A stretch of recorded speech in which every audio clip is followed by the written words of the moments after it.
Jadi perbaikan ini cuman omong-omong doang dari pemerintah, diperbaiki tapi rusak lagi.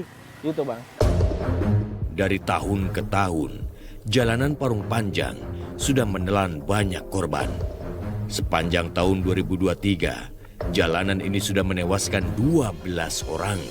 Dan sepanjang Januari hingga April 2024, 2 nyawa kembali melayang. Yang pertama bahwa kita harus menyampaikan duka yang mendalam atas kelalaian negara dalam menyelesaikan problem publik akut yang disebabkan karena salah kebijakan. Salah kebijakan itu adalah memberikan izin areal tambang, tidak memperhatikan psikologi publik, tidak memperhatikan aspek infrastruktur yang melahirkan kematian massal mencapai 100 orang lebih. Ini cermin negara telah secara sengaja membunuh orang dengan mengizinkan tapi tidak menyiapkan infrastruktur. Itu kan sama dengan orang nyuruh pergi ke laut tanpa kapal, kemudian tanpa pelampung, dan kemudian kalau terbunuh itu kesengajaan.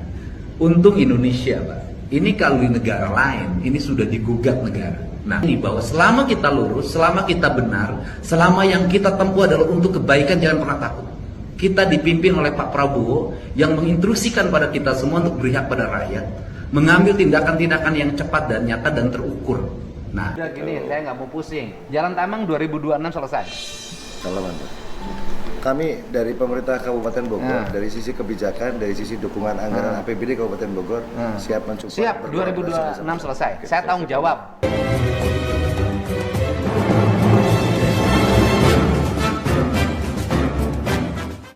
Seminggu lagi sebelum dilantik tanggal 20, Kang Deddy Mulyadi menjawab tudingan para haters yang mengatakan ketika Kang Deddy Mulyadi bertemu Kapolres Kabupaten Bogor terkait jalur neraka di Parung Panjang, Kang Deddy Mulyadi langsung satset gercep mengumpulkan semua aparat yang berkepentingan di dalam kasus kematian 104 warga Jawa Barat di Kabupaten Bogor.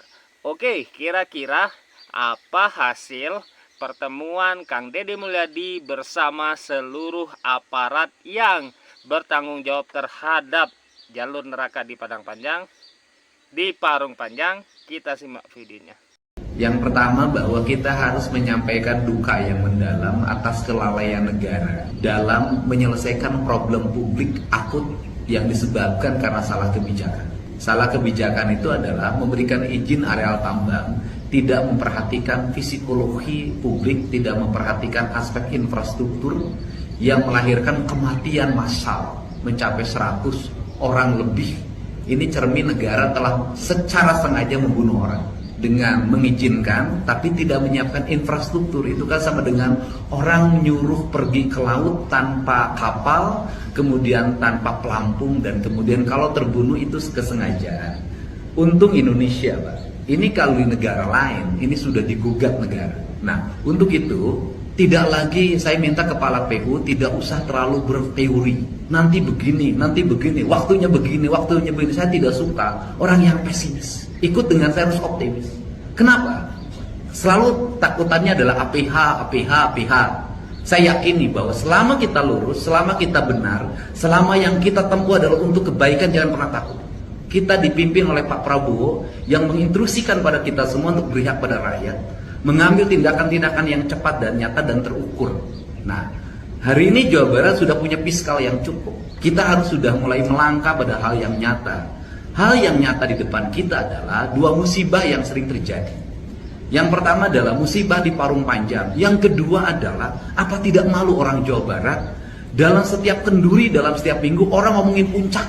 Ngomongin puncak, yang pungutan liar, kemacetan, orang pingsan, orang meninggal. Nah, ini kan keteludaran kita dalam membaca. Kenapa? Karena kebiasaan pejabatnya kalau satu minggu ikut liburan, bukan melihat orang yang liburan. Ini yang perlu menjadi catatan penting kita. Sehingga hari ini kita ambil dua hal menurut saya. Paparannya nggak usah panjang-panjang. Setiap paparan pasti gambarnya itu. Yang gitu-gitu cukup di WA-in, lihat di WA kita udah tahu paparan begitu. Eksekusinya cuma dua, Pak. Parung Panjang itu nggak usah paparan lagi. Yang pertama adalah Kalau mau tol panjang itu, nanti harus AMDAL. Belum perhitungan investasi. 1 triliun kan dari Pemprov. Melalui BUMD. BUMD-nya nanti harus kerjasama panjang, Pak. Gitu loh. Dan kalau dikerjakan mungkin selesainya tahun 2027 baru selesai. Nanti yang matinya tambah jadi 300. Saya nggak mau, gubernurnya Deddy Mulyadi nggak mau ada yang begitu. Nah, jadi yang dilakukan oleh kita hari ini adalah bangun jalan yang kewajiban jalan provinsi sekarang yang menyelesaikan Parung Panjang. Tinggal meningkatkan kualitasnya saja, Pak. Kualitasnya ditingkatkan. Kemudian duitnya dari mana? Duitnya sudah ada, Pak. Duit yang di BUMD 70 miliar tarik oleh Pemprov. Kan sudah ada 70 miliar nongkrong di situ. Itu duit 70 miliar kalau di bank, kalau diputerin udah jadi berapa? Tarik, Pak. Kembali lagi ke Pemprov, alokasikan untuk jalan. Nah, di 2026 untuk tol itu terus sekarang ditempuh prosesnya. Jangan sampai kita berspekulasi ingin membangun tol tambang, tolnya udah 3 tahun nggak kebangun-bangun, jalan provinsinya nggak dibangun, yang matinya tambah banyak. Luar biasa, tidak butuh waktu lama, satset Kang Deddy Mulyadi langsung mengambil keputusan untuk 2 langkah ya yang diambil oleh Kang Deddy Mulyadi untuk menyelesaikan kasus perkara kematian warga Jawa Barat akibat truk muatan tambang yang ada di Kabupaten Bogor. Langkah yang pertama, Kang Deddy Mulyadi akan menstop dulu operasional tambang dan segera memperbaiki jalur neraka yang ada di Parung Panjang. Langkah yang kedua, Kang Deddy Mulyadi akan segera berkoordinasi dengan pemerintah Provinsi Banten, DKI Jakarta untuk segera membuat jadwal operasional tambang meskipun masih diperbolehkan untuk melewati jalan provinsi, akan tetapi operasional kendaraan tambang tidak boleh berbenturan dengan jam orang kerja, jam anak masuk sekolah, dan jam orang pergi ke pasar. Tidak hanya itu, Kang Deddy Mulyadi juga akan menarik anggaran 70 miliar dari BUMD untuk segera menyelesaikan jalan tol tambang khusus untuk kendaraan operasional tambang. Oke, kita kawal terus kebijakan Kang Deddy Mulyadi supaya Jawa Barat tetap istimewa. Hatur nuhun udah menyaksikan.